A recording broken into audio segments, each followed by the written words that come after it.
Oh Ramadan, oh Ramadan, Ramadan, Ramadan, Ramadan.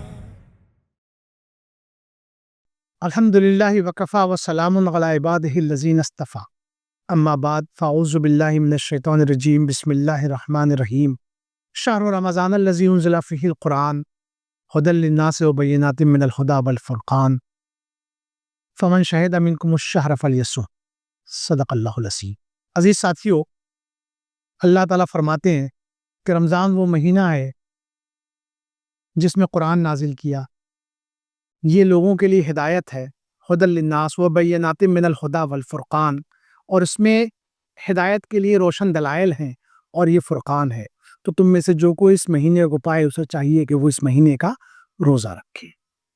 اللہ کے رسول صلی اللہ علیہ وسلم جب رمضان آنے کا ہوتا، یعنی رمضان آنے سے پہلے شعبان میں آپ صلی اللہ علیہ وسلم روزے کی تیاری کے لیے شعبان کا روزہ رکھتے ہیں۔ اللہ کے رسول صلی اللہ علیہ وسلم دعائیں مانگتے ہیں، اللہم بارک لنا فی رجب و شعبان وبلغنا رمضان، کہ اللہ ہمارے رجب اور شعبان میں برکت عطا فرما اور ہمیں رمضان تک پہنچا، رمضان ہمیں میسر فرما۔ اس کے لیے خصوصی دعاؤں کا اہتمام فرمایا کرتے تھے۔ یہی نہیں، اللہ کے رسول صلی اللہ علیہ وسلم چاند دیکھنے کے بعد اللہ کے رسول صلی اللہ علیہ وسلم فرماتے ہیں کہ ہلال و رشدی و خیرین، ہلال و رشدی و خیرین، آمنت بالذی خلق، یعنی چاند دیکھ کر خوشی کا ایک وہ تھا، اور کہتے تھے ہلال و خیر و رشدین، یہ خیر اور رشد کا، ہدایت اور بھلائی کا چاند ہے۔ یہ اللہ کے رسول صلی اللہ علیہ وسلم اس قدر خوش ہوا کرتے تھے۔ واقعی یہ خوشیوں کا مہینہ ہے جس میں روحانی خوشی میسر ہوتی ہے، یہ مغفرت کا مہینہ ہے، یہ اللہ سے جڑنے کا مہینہ ہے۔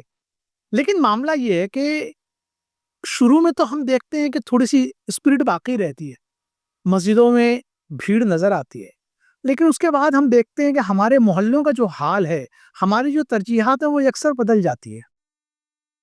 ہماری ترجیحات میں رمضان کہیں پیچھے چلا جاتا ہے اور ہم اس سے غفلت برتنا شروع کرتے ہیں۔ اس مہینے کا ایک ایک لمحہ قیمتی ہے۔ اللہ تعالیٰ کی توجہ، اللہ تعالیٰ کی رحمت خصوصی طور پر بندوں کے اوپر سایہ فگن ہوتی ہے۔ بندہ مانگے اور اللہ تعالیٰ اسے دے، بندہ مغفرت چاہے اللہ تعالیٰ دے، اسے اس کو معاف کر دے، بندہ اللہ سے رحمت کا سوال کرے، اللہ اپنی رحمت اسے عنایت کرے۔ لیکن ہمارا معاملہ یہ ہوتا ہے کہ ہم راتوں کو جاگتے ہیں دیر تک، لہو و لعب میں، کھانے پینے میں مشغول ہوتے ہیں، طرح طرح کے پکوان، کھیل کود میں مشغول ہوتے ہیں، یعنی وہ کھیل جو ہمارے محلوں میں کبھی نہیں کھیلا جاتا ہے وہ رمضان میں کھیلتے ہیں۔ کیرم ہے، بیڈمنٹن ہے، کرکٹ ہے، اور پتہ نہیں کون کون سے کھیل ہم کھیلتے رہتے ہیں، اور اس میں ایسا ہوتا ہے کہ پھر وہ سحر تک، اس کے بعد ہم کھانے کو نکل جاتے ہیں۔ رمضان میں تو ایسا لگتا ہے کہ یہ کھانے کا ہی موسم ہے، جبکہ موسم اس کے برعکس تھا، اس کے بالمقابل تھا۔ موسم اس کے بالکل برعکس تھا کہ یہ روزے کا موسم، کم کھانے پینے کا موسم ہے۔ لیکن ہمارے یہاں دیکھیں پورا محلہ جو ہے وہ چراغاں رہتا ہے، اور ہم جو ہے وہ کھانے میں مشغول ہوتے ہیں، طرح طرح کے پکوان، وہ پکوان جو کبھی نہیں دیکھے گئے وہ ہمارے محلوں میں پکتے ہیں، اور پھر اس کے بعد ہم کھا کر نماز پڑھ کر سو جاتے ہیں، اور پھر ہم ظہر میں اٹھتے ہیں، بعض لوگ تو عصر میں اٹھتے ہیں۔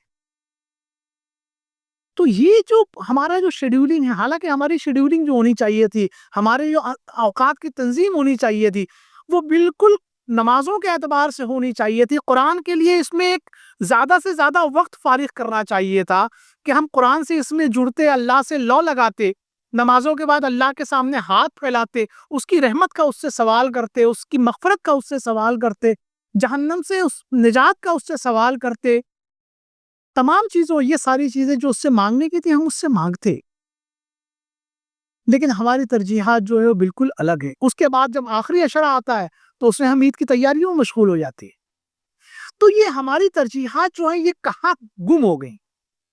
جو ترجیحات اللہ کے رسول صلی اللہ علیہ وسلم اور صحابہ کرام رضوان اللہ تعالیٰ علیہم اجمعین کی تھیں، ہماری تیاریاں، ہماری ترجیحات جو اس کے بالکل برعکس ہیں۔ وہ ترجیحات جو ان کی ترجیحات تھی، ہماری ترجیحات وہ نہیں ہے۔ ہم خوشی اور خوشی منانے میں، اور کسی کو کہتے ہیں کھانے پینے میں، سونے میں، کھیلنے کودنے میں، لہو و لعب میں مشغول ہو جاتے ہیں۔ اور شیطان، جس کو کہ اللہ تعالیٰ کہتے ہیں کہ ہم سرکش شیاطین قید کر لیے جاتے ہیں، وہ ہمارا ایسا لگتا ہے جیسے سرکش شیاطین آزاد ہے۔ ہمارے محلوں کا حال، ہمارے نفس کا حال جو ہوتا ہے، ہم اللہ تعالیٰ کی طرف کم ہی متوجہ ہوتے ہیں۔ عزیز ساتھیو، ضرورت اس بات کی ہے کہ ہم اپنی ترجیحات کو پھر سے ریسیٹ کریں، اور وہ ترجیحات جو رسول اللہ صلی اللہ علیہ وسلم اور صحابہ کی تھی، ان ترجیحات کو اپنی ترجیحات بنائیں۔ آپ دیکھیں اللہ کے رسول صلی اللہ علیہ وسلم یوں تو عبادت میں ہمیشہ عبادت کے لیے تیار ہوتے تھے، لیکن رمضان کا مہینہ آتا تو آپ روایتوں میں آتا ہے کہ شتمی ذرا ہو، یعنی آپ کمر کس لیتے، راتوں کو خود جاگتے، اہل و عیال کو جگاتے۔ صحابہ کرام کے بارے میں آتا ہے کہ راتوں کو کھڑے رہتے تھے اللہ کے حضور، دعائیں مانگتے تھے، استغفار کرتے تھے، اللہ کی رحمت کا سوال کرتے تھے، اس کے عذاب سے پناہ چاہتے تھے۔ تو ہم اپنی ترجیحات کو پھر سے سیٹ کریں۔ رمضان تو وہ مہینہ ہے کہ جس میں اللہ کی رحمت بے پایاں ہوتی ہے، بندہ مانگے اور اللہ تعالیٰ اسے دیتے۔ تو ہمیں چاہیے کہ ہم بہرحال اپنی ترجیحات کو پھر سے ریڈیفائن کریں، ریسیٹ کریں، اور وہ ترجیحات جو رسول اللہ صلی اللہ علیہ وسلم اور صحابہ کی تھیں، ان ترجیحات کو اپنی ترجیحات بنائیں۔ اللہ تعالیٰ مجھے اور آپ سب کو اس بات کی توفیق دے کہ اس رمضان میں ہم رمضان کا حق جو ہے وہ کما حقہ ادا کریں۔ وآخر دعوانا الحمدللہ رب العالمین۔